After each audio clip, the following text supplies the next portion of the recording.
Seconde Guerre mondiale, période révolutionnaire ou encore Moyen Âge, tout est permis au Festival historique de la BD au Luxembourg-Boulogne.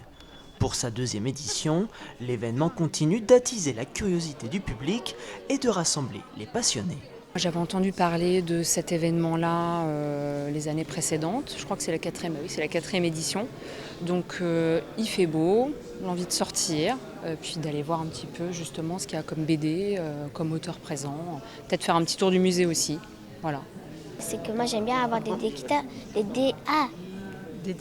dédicaces parce que ça fait beau déjà sur la couverture et comme ça on peut voir un peu comment il a dessiné quand il a fait les dédicaces. Et parmi la dizaine d'auteurs présents pendant le festival, chacun a sa propre histoire avec la bande dessinée historique. La BD historique, elle est venue un peu naturellement parce que je suis originaire de La Réunion et j'avais envie de raconter l'histoire de mon pays, de La Réunion.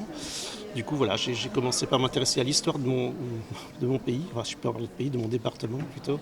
Et ensuite, l'histoire, je trouvais que c'est un support qui est très intéressant pour faire passer des émotions. Et malgré le caractère factuel de l'histoire, avec un grand H, les auteurs gardent tout de même leur liberté d'artiste quand il s'agit d'écrire une BD. Quand on parle de BD historique, il y a deux grands pôles.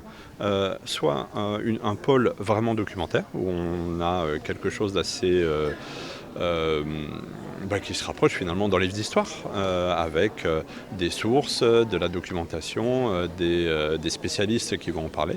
Et puis un autre axe tout aussi pertinent et tout aussi sérieux d'un point de vue scientifique, qui choisit plutôt de l'axe de la fiction. Ce qui est bel et bien réel, c'est que la BD n'est pas abandonnée par son public. L'année dernière, plus de 75 millions d'exemplaires ont été vendus en France.